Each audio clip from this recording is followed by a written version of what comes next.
So my name is Maya. I studied English literature for my undergrad and journalism for my postgrad, both at UEA, and I'm now a audience insight manager for NewsQuest, more specifically for the EDP in the evening news in Norfolk. My name's Metin. I studied history and philosophy for my undergrad and then broadcast journalism masters, and I'm now a broadcast assistant at BBC Radio 5 Live Sport. Daunting, but I had the kind of security of having kind of gotten the job by the time I'd graduated. Oh, you see, there wasn't anyone in my life who had that situation, but Yeah, I was very lucky. I think. that's very fortunate. That's Mm. very Yeah, fortunate I of you. know. And so it was, I had that kind of security, kind of leaving uni and knowing what I was going on to do. I didn't have any undergrad graduation stress because I knew I was going to do a master's, because I knew that I wasn't ready to stop being a student yet. Yeah. Um, my postgrad graduation, daunting is definitely the right word. I pretty much had like a nervous breakdown when I graduated. Um, and obviously I'm fine now, but no, I was absolutely terrified. I had Yeah. no idea. I knew what I wanted to do because I'd completely fallen in love with journalism over the year that I studied, but it felt like it was such a difficult industry to get into. Like, I remember kind of in the last couple of weeks of my course looking at jobs on LinkedIn and Indeed and Mm. whatever. And obviously I was only looking for entry level journalism stuff. And I was casting a wide net as well. I was like, I don't even care what I do. Like, I just want to do something.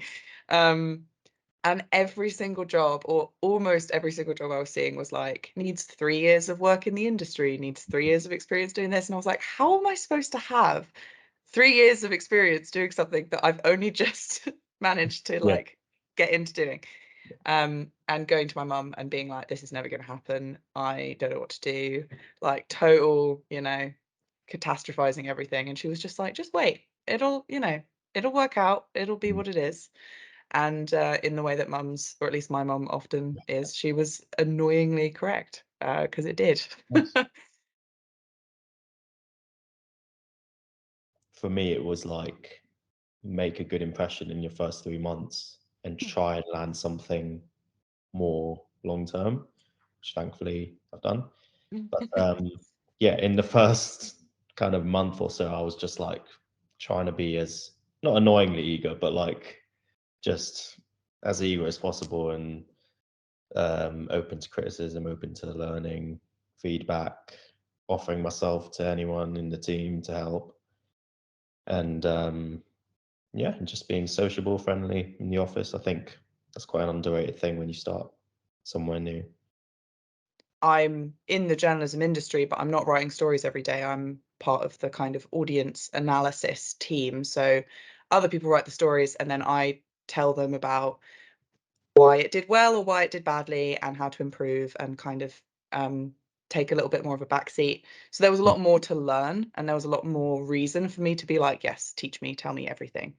But like a great example of kind of that working to my favor was in our team, we got asked to kind of just run some like kind of refresher sessions on headlines and how to write a Mhm. really good headline for like a digital story. And the person that it got initially assigned to in my team was kind of like, this isn't really my strong suit. Like, I don't really do the kind of creative stuff. And I just put up my hand and I was like, I've just graduated from doing this. I'd be happy to like put something together. Yeah. And then that has now ended up being something that I kind of specialize in, and something that it's grown into this kind of bigger thing where there's a whole training session that I can run, and lots of people have done it. And that all just came from me just kind of taking a bit of a scary leap. I think it depends on the environment that you're in, because I definitely felt very like I could kind of take the leap of faith and try stuff that I wasn't necessarily Mm. super confident in, or didn't really even know what it was going to look like, because the team that I was in was very like encouraging of just like go and do it. And it doesn't matter if it like goes a bit wrong, or if maybe there's like things to improve. It was which is part of the reason why I wanted to come work here. It was a very like comfortable environment to just try Yeah. stuff out. and see Yeah. what worked. Which obviously not everybody has that luxury, but if you can kind of find a way of doing that and then learning from things that go wrong, because they inevitably do, then that's it's the best way of kind of picking stuff up, I think.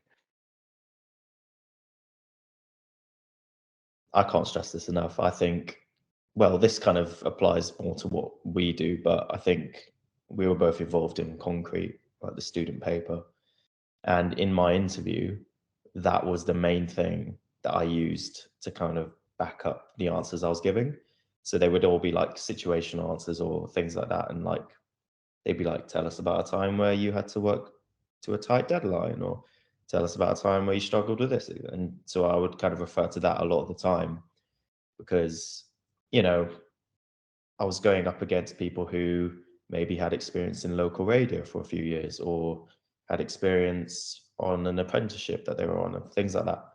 And so I think, yeah, defo like doing things like a student paper or student radio or, you know, just writing things in your own time or whatever your kind of passion is, having enough stuff to like fall back on when you're speaking about yourself. A lot of industries are about who you know as well as what you know. But if you can just meet people, ideally people who are already a couple of steps up in the industry that you want to be in, but even if it's just other people who have the same kind of ambitions as you, it just creates such like a strong network of people who you can ask questions to, who you can, in my case, making that network when I was doing my work experience here was the whole reason why when the job became available that I eventually got, they reached out to me and asked me if I wanted to apply for it. And that wouldn't have happened if I hadn't kind of been proactive in just going out and talking to people and asking Yeah. questions. Even if that is just finding someone in your industry that you admire and sending them an email and saying, hello, this is who I am, this is what I'm doing. Just those little steps to kind of make yourself memorable to people, in the long run will help you so, so, so much. And it's so worth the little bit of effort that it takes. So much advice. Or just not even advice, just like empathy and sympathy, because obviously, like I did, 4 and a bit years of uni because there was a COVID period where I wasn't doing it, but I kind of was. It was very strange. And I the whole time heard people talking about graduating, and they all talked about it as like this scary, terrifying thing that was going to happen. And I kind of always was like, oh yeah, well, cross that bridge when we get to it. And then I got to it, and I was filled with the most dread I've ever felt in my entire life.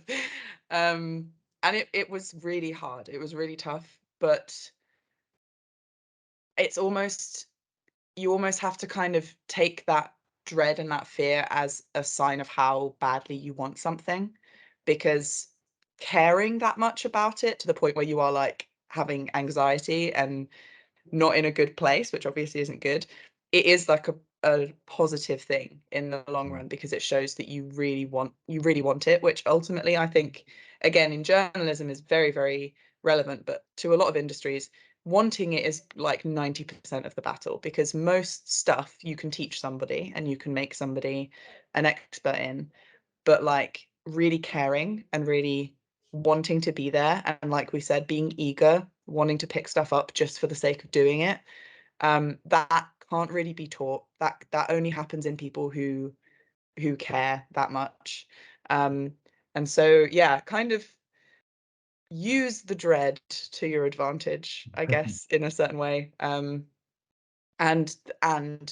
there are so many people who understand exactly how you feel. Yeah, I echo what you say. I think for sure a lot of people will probably tell you that, you know, oh, just apply for something else, or, you know, that's a hard industry to get into, blah, blah, blah, you know, kind of egging you on to just like give it up or whatever. But no, I think, yeah, if you're passionate and if you believe you have the skill set, then something will probably come along, which, you Mm, know, it inevitably does. mm. And it is like it can be so difficult, especially when you feel like or just are getting rejected from stuff all the Yeah. time. That feeling that I had looking at all of those job listings which wanted experience that there was no human way for me to Yeah. have. I felt so like small and uh useless and just like, God, I just want to give up. But it's so worth it at the end when you finally get to that point. And actually, again, I'm full of cliches today, but Yeah. the kind of every time that you might get knocked down and every time that you might feel really like discouraged will eventually make you even stronger in the long run because you'll want it more and it will be okay as well.